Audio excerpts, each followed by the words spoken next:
చాలా ఏంటంటే ఏ నిర్ణయం తీసుకోవాలన్నా బాబా యొక్క సలహా తీసుకొని ఆయన ఆశీర్వచనం తీసుకొని ఆయన ఆదేశం తీసుకొని ఆచరించేవారు. స్నేహితుడు ఫోన్ చేశాడు బొంబాయి నుండి. జట్టి వ్యాపారం అని రాసి ఉంటుంది, అంటే పత్తి వ్యాపారం. పత్తి వ్యాపారం ముందర పార్ట్నర్షిప్కి వస్తావా? ఎందుకంటే లక్షల రూపాయలు ఆర్జించవచ్చు, సముపార్జించవచ్చు. నా స్నేహితుడు కాబట్టి మొట్టమొదటి ప్రిఫరెన్స్, అంటే ప్రిఫరెన్స్ అని అప్పట్లో అనలా, ఇప్పుడు చెప్తున్నా. ఇప్పుడు మొట్టమొదలుగా అవకాశం నీకు ఇద్దాం అనుకుంటున్నా. ఆలోచించకుండా ఆ పెట్టుబడి ఎంతో చెప్తాను, ఇన్వెస్ట్మెంట్, దాన్ని బట్టి మనం బిజినెస్ చేద్దాం, వ్యాపారం చేద్దాం. అతను ఏమనుకున్నాడంటే ఎగిరి గంతేసి వెంటనే డబ్బులు ఎట్లా పంపాలి, ఏంటి, ఎవరితో పంపాలి, ఎంత పంపాలని అడుగుతాడేమో అనుకున్నాడు.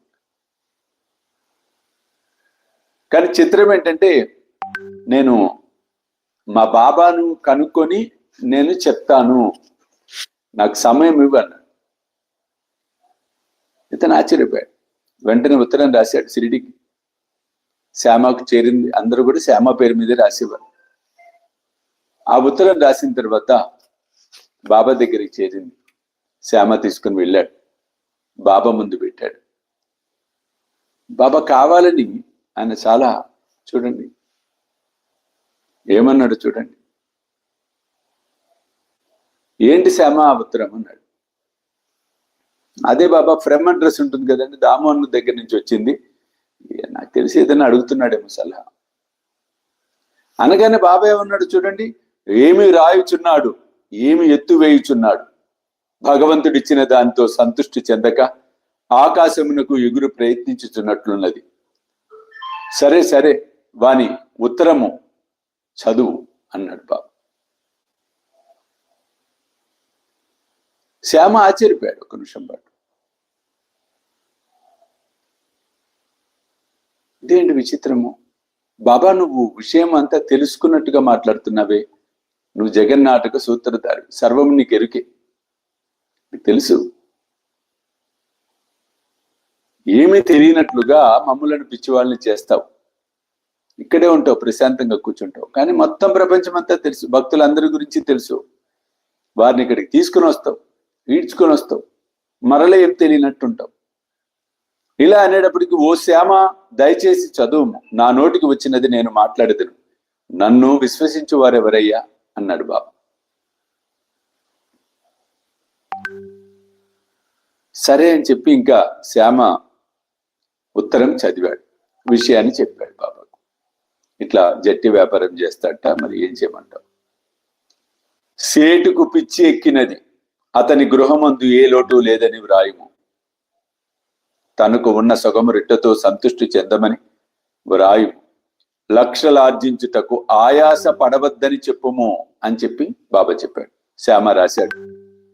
శ్యామ ఏం చేశాడు, బాబా చెప్పిన దానితో పాటుగా ఏం రాశాడు, నువ్వు వ్యక్తిగతంగా వచ్చి బాబాని దర్శించుకొని అంత ముఖ్యం అనుకుంటే అనుమతి తీసుకో, షిరిడీకి వచ్చి అన్నాడు.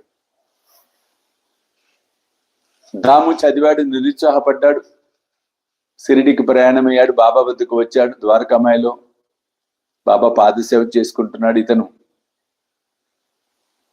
బాబాని అడగలేకపోతున్నాడు, తిడతాడేమో మనసులో అనుకున్నాడు. ఇంత పెద్ద వ్యాపారం కదా, బాబా కూడా కాస్త కమిషన్ ఇస్తే ఒప్పుకుంటాడేమో. అంటే కమిషన్ అంటే బాబాకు కూడా ఇస్తే ఇందులో బాగుంటుందేమో కొంత లాభము, అప్పుడు బాబా ఒప్పుకుంటాడు. ఆ మాట అనుకోగానే బాబా వెంటనే దాము వైపు చూశాడు. చూసి ఏమన్నాడు, ప్రాపంచిక విషయములలో తగులుకొనుటకు నాకు ఇష్టం లేదు, నన్ను అనవసరంగా లాగకు. అదిరిపడ్డాడు దాము. అడగల, అతను మనసులో అనుకున్నాడు. అంటే సమర్థ సద్గురు సాయినాథుడి యొక్క సమర్థత మనకి ఇక్కడ అర్థమవుతుంది, సుస్పష్టమవుతుంది. విరమించుకున్నాడు ఆలోచన, వెళ్ళిపోయాడు. కొంతకాలానికి బియ్యం వ్యాపారం వచ్చింది, ధాన్యం వ్యాపారం. మరల బాబా వద్దన్నాడు, 5 షేర్లు కొని 7 షేర్లు అమ్మటం ఎందుకంటే కల్తీ చేయాలి కదండి. ఆ వ్యాపారం నీకు పనికిరాదు, ఆ వ్యాపారాన్ని మానుకో, మంచిది కాదు. ఇతనికి అనిపించింది, ఏంటబ్బా ఏది అడిగినా కూడా బాబా ఇట్లా అంటాడు, సాధారణంగా అనిపిస్తుంది కదా. కానీ చిత్రం, ఆ సంవత్సరము పత్తి వ్యాపారం చేసిన వారు నష్టపోయారు తీవ్రంగా. బియ్యం వ్యాపారం చేసేవారు వర్షం పడి బియ్యం అంతా ఆగమాగమైపోయి నష్టమైపోయారు, పూర్తిగా నష్టమైపోయారు. ఈ 2 సంఘటనలు జరిగిన తరువాత దాము అన్నకి అప్పుడు అర్థమే, మనము సమర్థ సద్గురు సాయినాథుడి యొక్క ఆదేశంతో వెళ్తున్నాం కాబట్టే